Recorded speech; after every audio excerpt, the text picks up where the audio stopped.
Hello बच्चों, let's read this question. The question says, how is O3 estimated quantitatively?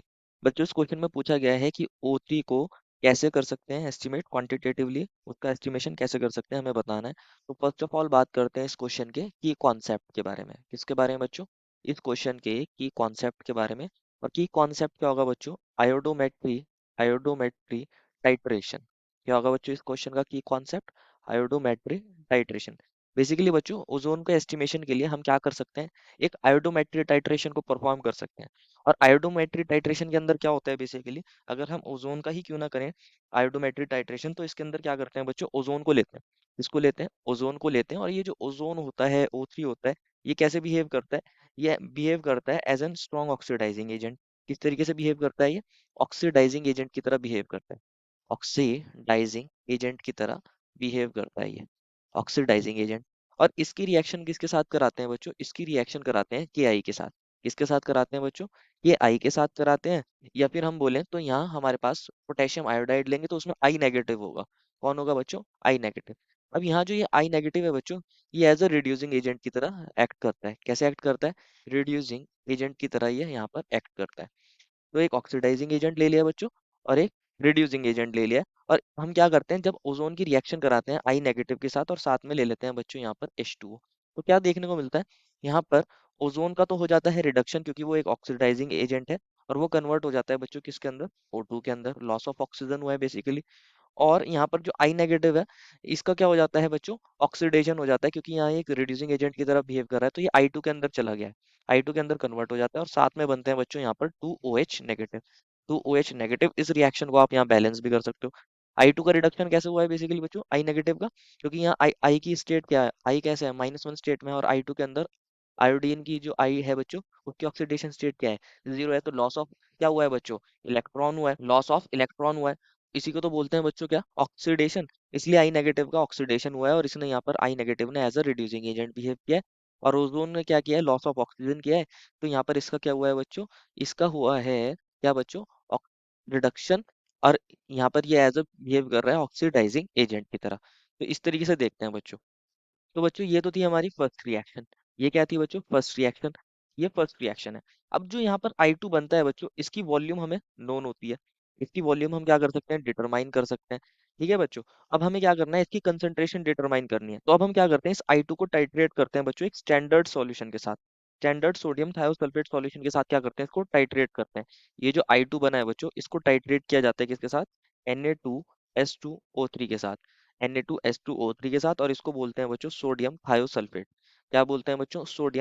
थायो sodium थायो sulphate बोला जाता है इसको। और इसके साथ इसको क्या करते हैं? टाइट्रेट करते हैं। तो सोडियम थायोसल्फेट क्या करता है बच्चों? अगेन I2 को क्या कर देता है? I2 को कर देता है बच्चों, इसका ये रिडक्शन करा देता है, और इसको कन्वर्ट कर देता है आई नेगेटिव के अंदर। किसके अंदर बच्चों? आई नेगेटिव के अंदर। और खुद क्या हो जाता है बच्चों? खुद ये हो जाता है ऑक्सीडाइज। और किसके अंदर कन्वर्ट हो जाता है बच्चों? ये Na2S4O6। खुद क्या हो गया? ये ऑक्सीडाइज। और I2 का क्या कर देता है? रिडक्शन कर देता है। इस रिएक्शन को अगेन बैलेंस कर सकते हैं। यहाँ आप 2I नेगेटिव कर दीजिए, ये 2 कर दीजिए। कैसे हुआ है इसका ऑक्सीडेशन और कैसे रिडक्शन हुआ है? बेसिकली अगर आप I2 में I की ऑक्सीडेशन स्टेट चेक करोगे, यहाँ 0 है, और यहाँ क्या है? -1 है। दैट इज इसने क्या किया होगा? इलेक्ट्रॉन का गेन किया होगा, इसलिए इसका क्या हुआ है? रिडक्शन हुआ है। इसका क्या हुआ है? रिडक्शन हुआ है। तो इसने कैसे बिहेव करा होगा? As an oxidizing agent. और यहाँ Na2S2O3 क्या है बच्चों? इसके अंदर जो सल्फर की ऑक्सीडेशन स्टेट निकालते हो बच्चों, तो इसके अंदर अगर आप देखोगे बच्चों, सोडियम के पास क्या चार्ज होता है? 2 × +1। और ऑक्सीजन के पास, सल्फर के लिए आप लिख सकते हो 2x। और ऑक्सीजन के लिए क्या लिख सकते हो बच्चों आप? +2 × +3 × -2 = 0। तो अगर आप यहाँ से x की वैल्यू निकालते हो बच्चों, तो 2 - 6 कितना हो जाता है? -4। 2 - 6 -4, उधर जाके +4, तो x की वैल्यू आ जाती है +2। तो यहाँ सल्फर +2 में है। और अगर आप यहाँ पर देखोगे बच्चों, तो अगेन 2 × +1 प्लस सल्फर के लिए यहाँ 4 है, तो 4 × x +6 × -2 ओवरऑल 0। तो 6 - 2 क्या हो जाएगा? -12 +2, तो कितना हो जाएगा बच्चों? 10 बन जाएगा माइनस का, और राइट में जाके प्लस का हो जाएगा। तो x की वैल्यू आती है यहाँ 2.5। 2.5, that is increase in oxidation state. और इसी को तो बोलते हैं बच्चों, increase in oxidation state is oxidation, that is loss of electron. क्योंकि Na2S2O3 का क्या हुआ है बच्चों, ऑक्सीडेशन हुआ है, तो यहाँ यहाँ रिड्यूसिंग एजेंट की तरह बिहेव कर रहा है। और I2 का क्या हुआ है बच्चों, रिडक्शन हुआ है, तो ये एज एन ऑक्सीडाइजिंग एजेंट यहाँ पे बिहेव करता है। तो अभी हमने देख लिया कि किस तरह दोनों का ऑक्सीडेशन और रिडक्शन हो रहा है। यहाँ पर अभी हमने देखा बच्चों, I2 का क्या हो रहा है बच्चों, I2 I नेगेटिव के अंदर कन्वर्ट हो रहा है, इसका हो रहा है रिडक्शन। और Na2S2O3 Na2S4O6 के अंदर कन्वर्ट हो रहा है, इसका हो रहा है बच्चों, इसका हो रहा है ऑक्सीडेशन। ऑक्सीडेशन। तो यहाँ पर अब हम बता सकते हैं, अब ये जो हम सोडियम थायोसल्फेट लेते हैं, ये किसके अंदर कन्वर्ट हो गया बेसिकली, सोडियम सोडियम टेट्राथायोनेट के अंदर कन्वर्ट हो गया, इसको बोलते हैं सोडियम टेट्राथायोनेट। Sodium tetrathionate. अब ध्यान से समझना है क्या होगा इसके अंदर। ये जो हम सोडियम थायोसल्फेट लेते हैं बच्चों, ये हम क्या लेते हैं, नॉन कंसंट्रेशन का लेते हैं, नॉन नॉन कंसंट्रेशन का लेते हैं, नॉन सॉल्यूशन होगा बेसिकली ये, नॉन सॉल्यूशन होगा, एक स्टैंडर्ड नॉन सॉल्यूशन होगा। दैट मीन्स इसकी कंसंट्रेशन क्या होगी, हमें नॉन होगी, स्टैंडर्ड नॉन सॉल्यूशन है। दैट मीन्स हमें अगर हम Na2S2O3 की बात करें, तो इसकी अगर हम नॉर्मेलिटी की बात करें एन, वो हमें पता होगी। और क्या होता है, इसकी वॉल्यूम हम डिटरमाइन कर सकते हैं, इसकी वॉल्यूम हम डिटरमाइन कर सकते हैं, कैसे डिटरमाइन करते हैं, तो टाइट्रेशन ही तो कर रहे हैं बेसिकली। क्या करते हैं टाइट्रेशन के अंदर, टाइट्रेशन के अंदर हम क्या करेंगे बेसिकली, ये जो हमारे पास फर्स्ट रिएक्शन के अंदर ये जो I2 फॉर्म हुआ था, इसकी वॉल्यूम को हम डिटरमाइन कर सकते हैं। मान लीजिए इसकी वॉल्यूम को हम V1 लिख रहे हैं, तो इसकी V1 हमें पता है वॉल्यूम, लेकिन इसकी कंसंट्रेशन अगर मैं N1 लिखूं नॉर्मेलिटी के टर्म्स में, तो ये हमें नहीं पता, ये हमें नहीं पता है। और बच्चों अगर हम Na2S2O3 की बात करें, तो इसकी अगर मैं नॉर्मेलिटी को N2 लिख दूं, तो ये हमें पता है क्योंकि स्टैंडर्ड सॉल्यूशन है, लेकिन इसकी वॉल्यूम का अभी हमें नहीं पता, कि वॉल्यूम हमें नहीं पता। तो टाइट्रेशन के अंदर क्या करते हैं, ये जो I2 फॉर्म हुआ था बच्चों, I2 को टाइट्रेट करते हैं बच्चों किसके साथ, Na2S2O3 के साथ। क्या करते हैं, एक ब्यूरेट लेते हैं, एक ब्यूरेट लेते हैं बेसिकली, ये ब्यूरेट हो गई। और इसके अंदर क्या होता है बेसिकली, यहाँ पर ये स्टैंडर्ड सॉल्यूशन है। कौन सा स्टैंडर्ड सॉल्यूशन है, ये हमारा थायोसल्फेट वाला सॉल्यूशन है, सोडियम थायोसल्फेट का स्टैंडर्ड सॉल्यूशन है Na2S2O3। जो आयोडीन फॉर्म हुआ था बच्चों, उसको एक फ्लास्क के अंदर लेते हैं जनरली, यहाँ पर इस तरीके से फ्लास्क होगी, और इसके अंदर क्या है बच्चों, I2 है, I2 प्रेजेंट है। अब टाइट्रेशन करते हैं, तो हमें एक इंडिकेटर भी चाहिए होता है, तो हम इसके अंदर क्या करते हैं बेसिकली, स्टार्च डाल देते हैं। आयोडीन के अंदर हम स्टार्च को डाल देते हैं, और आयोडीन स्टार्च के साथ कैसा कलर देता है, ब्लू ब्लैक कलर। आप जानते हो बच्चों, ब्लू ब्लैक कलर देता है आयोडीन स्टार्च के साथ। ये स्टार्च कैसे बिहेव करता है, एज एन इंडिकेटर की तरह यहाँ पर ये बिहेव कर रहा है, इंडिकेटर की तरह बिहेव कर रहा है। तो ये जो सॉल्यूशन होगा बेसिकली, ये जो I2 होगा इसके अंदर, इसकी वजह से, स्टार्च की वजह से इसका कलर कैसा होगा, ब्लू ब्लैक कलर होगा। अब हम क्या कर रहे हैं, I2 की हमें बच्चों क्या पता थी, I2 की हमें वॉल्यूम पता थी, जिसको हमने V1 मार्क किया था, लेकिन हमें इसकी नॉर्मेलिटी नहीं पता।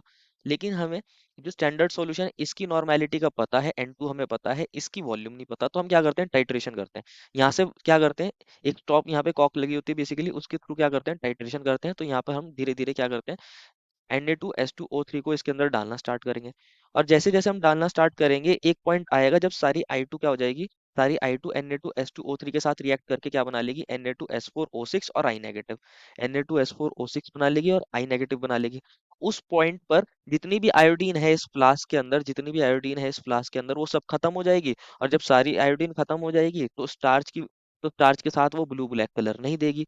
तो अगर हम लिखना चाहें एट एंड पॉइंट पर क्या होगा बेसिकली, जो एंड पॉइंट मिलेगा बच्चों, एट एंड पॉइंट, हमें पता चल जाएगा बच्चों, जो स्टार्च और आयोडीन की वजह से ब्लू ब्लैक कलर था, वो ब्लू ब्लैक कलर क्या हो जाएगा, डिसअपियर हो जाएगा।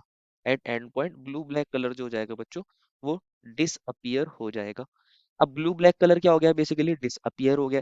तो हमें पता चल गया एंड पॉइंट आ गया। अब हम क्या करेंगे बेसिकली, यहाँ पर मान लीजिए स्टार्ट हमने इस रीडिंग से करा था, और हमें बाद में पता चल गया कि यहाँ तक Na2S2O3 यहाँ तक आ गई है इसकी वॉल्यूम। तो इस चेंज को डिटरमाइन कर लेंगे, और यही क्या होगा बच्चों, हमारा ये वॉल्यूम होगा, वॉल्यूम ऑफ Na2S2O3 रिएक्टेड, जो V2 था।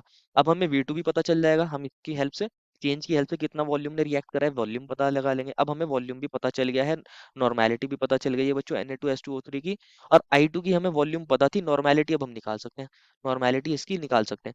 तो यहाँ पर हम लॉ ऑफ इक्विवेलेंस लगा सकते हैं, law of chemical equivalence, law of chemical equivalence, law of chemical equivalence.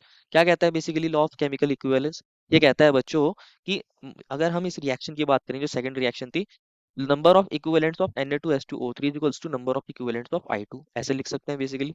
अगर हम लिखना चाहें, number of equivalents equivalents number of equivalents of I2 is equals to number of equivalents equivalents of Na2S2O3 of Na2S2O3।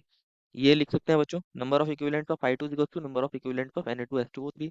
और number of equivalents निकालने का formula क्या होता है बच्चों? अगर नंबर ऑफ इक्विवेलेंट्स निकालने होते हैं, नंबर ऑफ इक्विवेलेंट्स निकालने होते हैं, इसका फॉर्मूला क्या होता है बच्चों? Normality into into volume. तो I2 के लिए नॉर्मेलिटी को हमने किससे डिनोट करा था? N1 से डिनोट करा था। वॉल्यूम को इसकी V1 से डिनोट करा था। अब number of equivalents of Na2S2O3 को कैसे लिख सकते हो? इसकी नॉर्मेलिटी, दैट इज इसकी नॉर्मेलिटी को N2 से डिनोट करा था और वॉल्यूम को V2 से डिनोट करा था। तो बच्चों अभी हमने देखा कि हमने क्या किया है, टाइट्रेशन के थ्रू हमने वॉल्यूम V2 हमने डिटरमाइन कर ली। N2 हमें पता था नॉर्मेलिटी इसकी, क्योंकि ये स्टैंडर्ड सॉल्यूशन है। वॉल्यूम हमें I2 की पता थी बच्चों, हमने उसको मेजर कर लिया था। वॉल्यूम I2 की हमें पता थी, उसको हमने मेजर कर लिया था, तो नॉर्मेलिटी हम N1 निकाल सकते हैं। अब हमें बच्चों ये वाली जो चीज है, वॉल्यूम V1 ये पता है, N2 पता है, V2 पता है, क्या यहाँ से नॉर्मेलिटी नहीं निकाल सकते?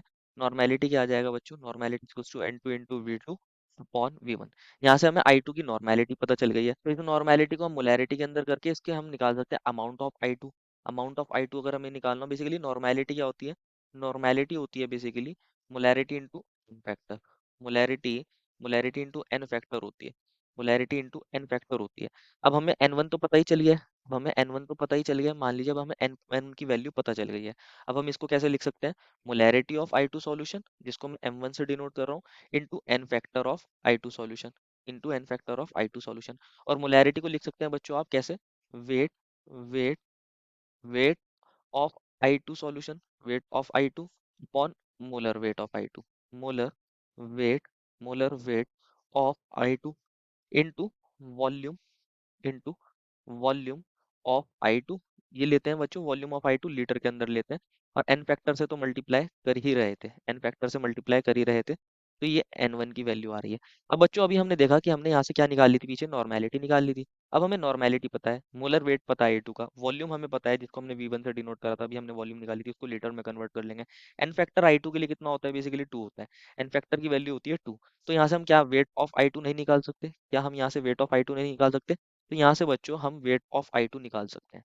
वेट ऑफ I2 यहाँ से हम डिटरमाइन कर लेते हैं। क्या हो जाएगा वेट ऑफ I2? हम नॉर्मेलिटी N1 में मोलर वेट मल्टीप्लाई करेंगे I2 का, वॉल्यूम मल्टीप्लाई करेंगे और एन फैक्टर से डिवाइड करेंगे, तो वेट ऑफ I2 आ जाएगा। और मान लीजिए वेट ऑफ I2 आ गया x ग्राम। मान लीजिए वेट ऑफ I2 कितना आ गया? बेसिकली x ग्राम आ गया। अब हमें वेट ऑफ I2 पता चल गया, बस इतना ही करना था। वेट ऑफ I2 पता चल गया, क्वेश्चन सॉल्व हो जाएगा। कैसे सॉल्व हो जाएगा इसको समझ लीजिए। वेट ऑफ I2 पता चल गया है, तो हम कैसे क्वेश्चन को सॉल्व करेंगे? फर्स्ट रिएक्शन थी, उसमें देखा बच्चों आपने कि जो 1 मोल ओजोन है वो 1 मोल I2 को फॉर्म करता है, या फिर आप ऐसे लिख सकते हो जो 1 मोल I2 है वो किससे फॉर्म होता है बच्चों? 1 मोल I2 जो फॉर्म होता है, 1 मोल I2 जो फॉर्म होता है वो 1 मोल ओजोन से फॉर्म होता है, 1 मोल ओजोन से फॉर्म होता है। और 1 मोल I2 का जो मोलर मास होता है बच्चों, वो कितना होता है बच्चों? 253.8 ग्राम, 8 ग्राम पर मोल होता है। तो हम ऐसे लिख सकते हैं 253.8 ग्राम जो I2 है वो फॉर्म होगी किससे बच्चों? 1 मोल ऑफ ओजोन के मास से। और ओजोन का 1 मोल का मास कितना होता है? बेसिकली 48, 3 ऑक्सीजन है, 16 3 48 ग्राम पर मोल होता है। दैट मीन्स यहाँ पे 48 ग्राम ओजोन है। 253.8 ग्राम I2 जो फॉर्म होगी वो 48 ग्राम ओजोन से फॉर्म होगी। तो 1 ग्राम I2 किससे फॉर्म होगी? 1 ग्राम जो I2 फॉर्म होगी वो होगी 48 ग्राम पॉन्ड 253.8 ओजोन से। और हमारे पास I2 कितना फॉर्म हुआ है? एक्स ग्राम फॉर्म हुआ है। एक्स ग्राम जो I2 फॉर्म होगा वो कितने ओजोन से फॉर्म होगा? 48 पॉन्ड 253.8 इंटू ग्राम ओजोन से। तो हमें क्या पता चल गया? ओजोन का मास पता चल गया, कितना वेट ओजोन का है। हमने उसका क्या कर लिया? उसका एस्टिमेशन कर लिया कितना अमाउंट ऑफ ओजोन प्रेजेंट रहा होगा। तो इस तरीके से हम क्या करते हैं, आयोडोमेट्री के हेल्प से ओजोन का मास निकाल सकते हैं। क्या किया है बेसिकली हमने आयोडोमेट्री के अंदर? हमने फर्स्ट ऑफ ऑल ओजोन का क्या क्या है बच्चों? ओजोन का हमने करा है आई नेगेटिव से रिएक्ट करा के उसका करा है बच्चों रिडक्शन, और आई नेगेटिव का ऑक्सीडेशन, तो यहाँ I2 निकल फॉर्म होती है। और I2 को क्या करा है बच्चों? हमने एक स्टैंडर्ड थायोसल्फेट सॉल्यूशन से क्या किया है? उसको टाइट्रेट किया है। तो यहाँ पे क्या बन जाता है? आई नेगेटिव और सोडियम टेट्राथायोनेट बन जाता है। अब क्योंकि ये स्टैंडर्ड थायोसल्फेट सॉल्यूशन है तो इसकी नॉर्मेलिटी हमें पता है, लेकिन वॉल्यूम नहीं पता थी। इसकी वॉल्यूम हमें नहीं पता थी, लेकिन हमने जब पीछे I2 फॉर्म किया इसकी वॉल्यूम हम डिटरमाइन कर सकते हैं, लेकिन I2 की नॉर्मेलिटी नहीं पता थी। तो हम क्या करते हैं? टाइट्रेशन परफॉर्म करते हैं। हम क्या करते हैं? इस ब्यूरेट के अंदर Na2S2O3 का क्या लेते हैं? एक स्टैंडर्ड सॉल्यूशन लेते हैं। स्टैंडर्ड सॉल्यूशन लिया है बेसिकली। अब इसकी हमें वॉल्यूम तो पता नहीं थी, लेकिन N2 पता था। N2 पता था, और यहाँ I2 होगा, I2 के अंदर हम स्टार डाल के लिखते हैं जो इंडिकेटर की तरह काम करता है और ब्लू ब्लैक कलर देता है। अब जैसे जैसे हम N2H2O3 को ऊपर से क्या करेंगे, ब्यूरेट से फ्लास्क के अंदर डालेंगे ड्रॉप बाय ड्रॉप, तो क्या होगा बच्चों, देखने को मिलेगा कि एक ऐसा पॉइंट आएगा, एंड पॉइंट, जिसपे जो आयोडीन की वजह से चार्ज का ब्लू ब्लैक कलर था वो डिसअपियर हो जाएगा। दैट मीन सारा का सारा I2 रिएक्ट कर गया है, और सारा I2 रिएक्ट करा है तो हमें उस कॉरेस्पॉन्डिंग वॉल्यूम निकाल देंगे V2, कि कितना वॉल्यूम Na2H2O3 का रिएक्ट करा होगा। तो अब हमें नॉर्मेलिटी पता चल गई, वॉल्यूम पता चल गई किसकी बच्चों, Na2H2O3 की। I2 की वॉल्यूम हमें पता थी, नॉर्मेलिटी निकाल लेते हैं लॉ ऑफ केमिकल इक्विवेलेंस से। कहता है कि जो इक्विवेलेंट्स I2 के हैं वही इक्विवेलेंट्स Na2H2O3 के होंगे जब रिएक्शन हुई है। तो उसके इक्विवेलेंट्स I2 को कैसे लिखा हमने, N1 इंटू V1, और उसके लिए दूसरे के लिए हमने Na2H2O3 के लिए कैसे लिखा बच्चों, N2 इंटू V2। अब N2 V2 और V1 हमें पता थे, तो हमने यहाँ से नॉर्मेलिटी निकाल ली, यहाँ से हमने नॉर्मेलिटी निकाल ली। और नॉर्मेलिटी का एक फॉर्मूला और होता है बच्चों, molarity into n factor, molarity into n factor होता है। तो मोलैरिटी का फॉर्मूला क्या होता है, weight of I2 upon molar weight of I2 into volume of I2 into litre, अब इनटू एन फैक्टर हो जाएगा यहाँ। एन फैक्टर आई टू के लिए कितना होता है बच्चों, अगर एन फैक्टर हम I2 के लिए डिफाइन करना चाहें तो एन फैक्टर होता है 2। किसके लिए बच्चों, I2 के लिए। एन फैक्टर, एन फैक्टर होता है बच्चों 2 I2 के लिए। तो ये हमें पता था, वॉल्यूम ऑफ I2 हमने पीछे मेजर कर लिया था, मोलर वेट I2 का हमें पता होता है, तो नॉर्मेलिटी हमने पीछे निकाल लिया N1। तो यहाँ से हम वेट ऑफ I2 निकाल सकते हैं, हमने कंसिडर कर लिया x ग्राम है। अब हम फर्स्ट रिएक्शन की तरफ चलेंगे, हमने देखा था बच्चों वहाँ 1 मोल I2 किससे फॉर्म होती है, 1 मोल ओजोन से फॉर्म होती है।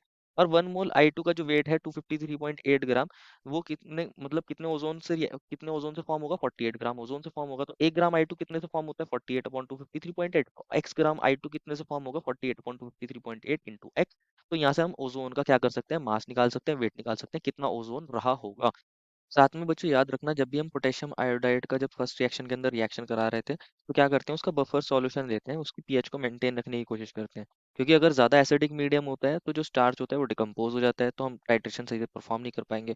और ज़्यादा अगर बेसिक मीडियम होता है तो I2 जो होता है वो एक डिस्प्रोपोर्शनेट रिएक्शन दिखा देता है, ऑक्सीडेशन और रिडक्शन हो जाता है उसका। तो यहाँ से हम क्वांटिटेटिव एस्टिमेशन कर सकते हैं ओजोन का इस वे में, by iodometric titration. This is the final answer. I hope you understood it well, and best of luck.